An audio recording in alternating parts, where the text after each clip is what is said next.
Hey there, demons and ghouls. Crispy here, back with another video, and this time we're diving headfirst into the heartland of America. No, not for a delicious corn dog, though I wouldn't say no. We're talking about Iowa, a state better known for its rolling fields and unsettling hauntings. Beneath that charming Midwestern exterior lies a shadowy history, ripe with tales that'll make your skin crawl. Welcome to our spine-chilling journey through the most haunted locations in Iowa. We're about to embark on a spooky road trip, so buckle up, hold on tight, and maybe grab a nightlight. You're gonna need it. First stop, folks, the infamous Villisca Axe Murder House. Now, I'm not one for morbid fascination, but this place has a story that'll chill you to the bone. Picture this, 1912, a sweltering summer night.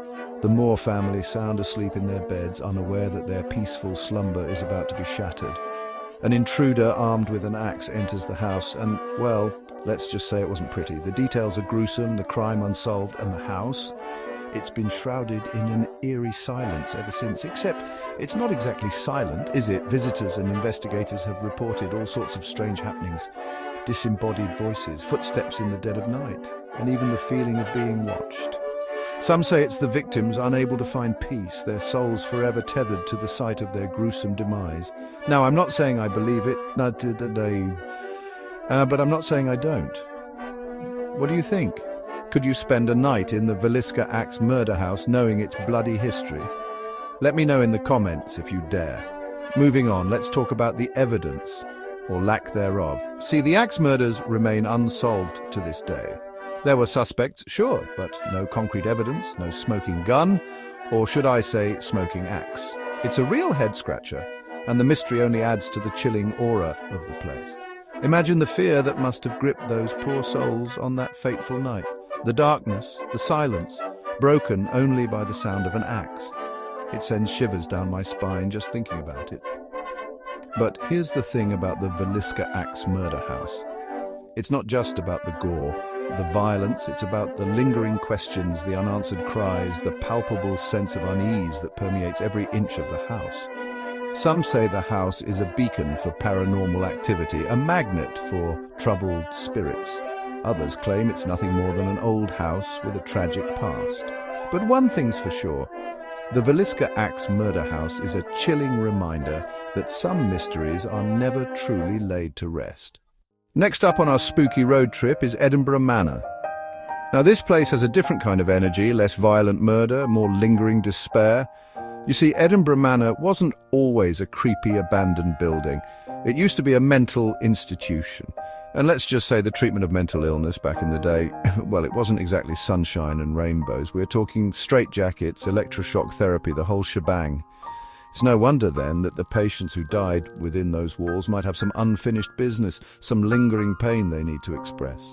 Visitors have reported seeing shadowy figures lurking in the hallways, hearing disembodied screams echoing through the empty rooms.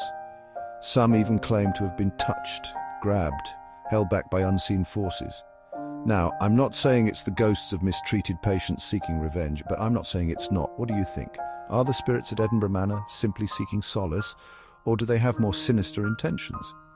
One particularly chilling story involves a group of paranormal investigators who claimed to have captured EVPs, electronic voice phenomena, of children crying out for their mothers. Now, I'm not one to jump to conclusions, but that's pretty messed up, even for a ghost. But Edinburgh Manor isn't just about spooky stories and creepy vibes. It's a stark reminder of the importance of treating mental illness with compassion and understanding. These were real people with real struggles, and their stories deserve to be heard even in death. So, the next time you hear someone dismiss mental illness as all in your head, remember Edinburgh Manor? Chapter 3, The Black Angel, Touch of Death. All right, let's take a break from the haunted houses and head to the cemetery. Sounds cheerful, right? But hey, even cemeteries have their own brand of creepy, especially when you're talking about a statue with a reputation like this one. The Black Angel. Yeah, that's its name. Don't touch it. Legend has it that this bronze angel, perched atop a grave in Iowa City, is cursed. They say that anyone who touches the statue will be struck by misfortune, even death. Now, I'm not superstitious, but I'm also not touching that thing. Over the years, there have been numerous reports of people who scoffed at the legend only to meet untimely ends. Coincidence? Maybe. But the stories persist. passed down through generations, each retelling adding to the Black Angel's sinister aura. One particularly eerie tale involves a group of teenagers who dared to touch the statue on a dare. Legend has it that they all died within a year, each death more gruesome than the last. Now, I'm not saying the Black Angel is out there hunting down teenagers who disrespect her, but I'm also not saying she isn't. So the next time you're feeling brave, maybe think twice before you go challenging any cursed statues. You never know who or what might be listening. Chapter 4, Independence State Hospital. Echoes of Screams. All right, back to the hospitals, because apparently Iowa has a thing for haunted medical facilities. This time, we're checking out Independence State Hospital, an abandoned psychiatric hospital, with a history that's as tragic as it is terrifying. Imagine, if you will, the echoing silence of a once bustling hospital, the peeling paint, the rusted medical equipment, the faint scent of disinfectant mingling with something far more sinister. Something you can't quite place, but it makes the hairs on the back of your neck stand on end. That's Independence State Hospital. It's a place where the weight of suffering is palpable, where the air crackles with residual energy, where the veil between our world and the next feels thin as tissue paper. Visitors have reported all sorts of unsettling experiences. Disembodied voices whispering in the darkness, shadowy figures darting across hallways, the feeling of being watched, followed, touched by unseen hands. Now, I'm not saying it's the ghosts of former patients driven mad by their confinement, but I'm also not saying it's not. One particularly disturbing story involves a group of paranormal investigators who claim to have captured an EVP of a woman screaming, get out now." Now, I'm not one to judge, but if a ghost is telling you to leave, maybe you should listen. But Independence State Hospital isn't just about spooky stories and creepy vibes. It's a stark reminder of the human cost of mental illness, the importance of empathy, and the need for compassion in a world that often seems determined to look away. So the next time you hear someone dismiss mental illness as all in your head, remember Independence State Hospital.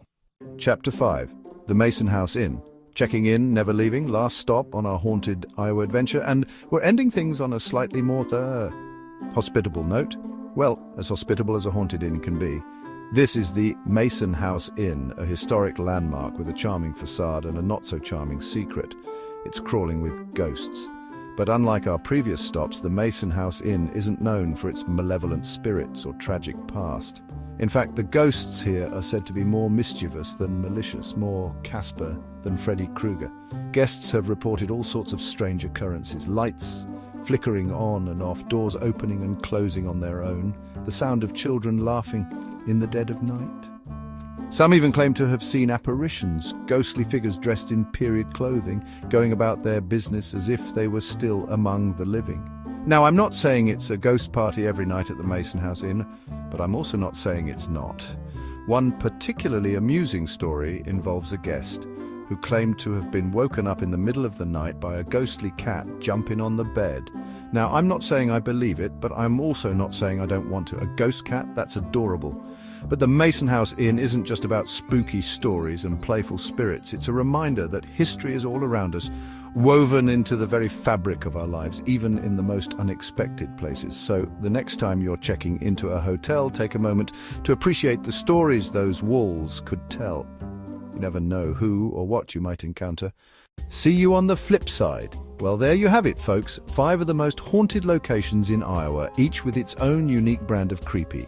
Thanks for joining us on this eerie exploration of Iowa's haunted locations.